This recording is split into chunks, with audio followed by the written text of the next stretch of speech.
अस्सलाम वालेकुम students, take education के चैनल्स में मैं आपका टीचर ताहिर हुसैन आपके साथ शेयर करूंगा कि गुज़श्ता वीडियो में जो मैंने आपको ये टेबल्स का अमल शेयर किया था कि अगर आप एक स्टॉक या सेल के हवाले से एक सॉफ्टवेयर बनाना चाहते हैं उसमें कौन कौन से टेबल्स बनेंगे, तो आज उसके अगले हिस्से के अंदर हम देखेंगे कि इन टेबल्स के दरमियान रिलेशनशिप जो सी है वो हम कैसे बनाते हैं। यहाँ पर मैं आता हूँ, मैं रिलेशनशिप दिखाने के लिए डेटाबेस टूल्स की ऑप्शन में रिलेशनशिप पे क्लिक करता हूँ। ये मेरे पास कौन सा है, उन टेबल्स के दरमियान लगी हुई रिलेशनशिप है। मैं थोड़ा सा इन्हें ब्रीफ कर रहा हूँ कि ये कैसे है। तो यहाँ पर आकर अगर मैं ऐसे देखूँ तो सबसे पहले जो सा है वो हमारे पास आने वाली जो चीज़ है वो बेसिकली हमारे पास आइटम है। हमारे पास शॉप्स में कोई आइटम्स मौजूद हैं तो हमने पहला काम ये करना है कि उनको परचेज़ करना होगा, क्योंकि पहले हमने प्लान बनाया है कि जी मैं अपनी शॉप्स के ऊपर ये चीज़ रखना चाहता हूँ। तो मैंने क्या किया कि ये टेबल जो सा है वो क्रिएट किया है और इस टेबल्स के अंदर आकर मैंने जो सा है वो आइटम की लिस्ट वाला जो टेबल्स है इसमें आइटम कोड यानी कि कोई एक नंबर साइन किए, फिर उसके आगे कोई नाम साइन किया है और फिर उसकी प्राइस के मैंने उसे सेल कितने में करना है। अब इस टेबल्स का एक लिंक जो सा है वो परचेजिंग रिकॉर्ड से जुड़ेगा। ये इस वजह से क्योंकि हमने इसका स्टॉक मेंटेन करना है, इस वजह से हमें यहाँ पर स्पेशल दो टेबल्स बनाने पड़े हैं कि हमने एक टेबल में परचेजिंग का और एक में सेल का रिकॉर्ड जो सा है वो लिखा है। परचेजिंग वाले टेबल्स के अंदर आकर हमने आइटम कोड लिखी है, हम नंबर लिखते हैं जिससे वो उसका नाम सर्च कर लेता है, उसके साथ लिंक बनाता है, किस डेट को किस तादाद में परचेज़ की है और कितने की परचेज़ की है, उसको हमने उसके साथ परचेजिंग वाले को आइटम के साथ जोड़ा है। इसी तरह फिर सेल वाला जो है, क्योंकि वो जो हमने है स्टॉक मेंटेन करना है, तो चीज़ें हमने अगर ख़रीदी हैं तो फिर बेचेंगे भी ताकि हमें पता चले कि बकाया कितनी रह गई है। तो फिर उस सूरत में सेल का जो सा टेबल बनाया है इसके अंदर भी हमने आइटम कोड को आइटम कोड से ही जोड़ा है आइटम लिस्ट की, जबकि इसकी कितनी तादाद में सेल की है और बिल नंबर वगैरह क्या है ये हमने इसमें बनाया है।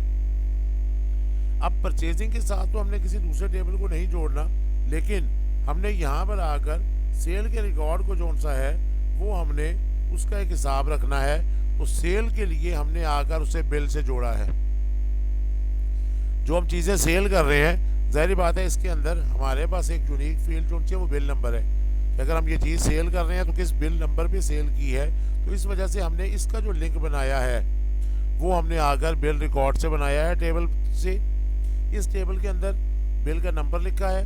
किस डेट को वो बिल क्रिएट किया गया, किस कस्टमर के लिए क्रिएट किया गया और कौन सा सेल्समैन वहाँ पर वो चीज़ें लेके जा रहा है।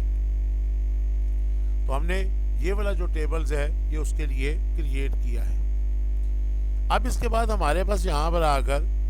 क्योंकि यहाँ पे एक कस्टमर का कोड आ गया है और एक सेल्समैन का कोड आ गया है,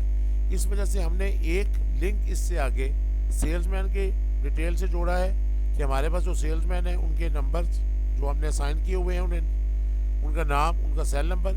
और फिर ये दूसरा टेबल उन कस्टमर के लिए बनाया है कि जिसमें उन लोगों की डिटेल्स है जिनको हम सामान सेल करते हैं, तो हमने उनका एक रिकॉर्ड्स अपने पास मेंटेन किया हुआ है। तो यहाँ पर जो हमने ये रिलेशनशिप लगाई है, इस रिलेशनशिप को बेसिकली लगाने का मकसद ये था कि हम अपनी इस फाइल्स में से आउटपुट लेना एक तो चाहते हैं कि हमें स्टॉक का पता चले कि हमारे पास कौन सी चीज़ किस तादाद में मौजूद है।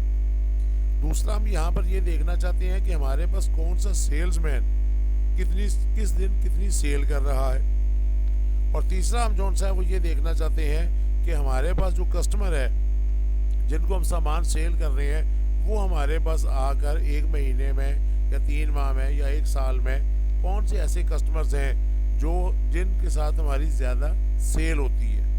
तो इस क्राइटेरिया की बिहाफ पर हमने जो टेबल्स क्रिएट किए हैं उनकी रिलेशनशिप मैंने आपके साथ शेयर की है। अगले लेक्चर्स में इंशाल्लाह ताला इनसे बनने वाली क्यूरीज और उस क्यूरी से बनने वाले जो फॉर्म्स हैं वो रिपोर्ट्स को डिस्कस करेंगे। तो अगले लेक्चर्स में आकर हम बारी बारी एक एक क्यूरी और उससे बनने वाले फॉर्म्स के बारे में जो सा है वो अमल शेयर करेंगे, जिसके तहत हम इस पूरे सॉफ्टवेयर को देखेंगे कि ये कैसे बना हुआ है।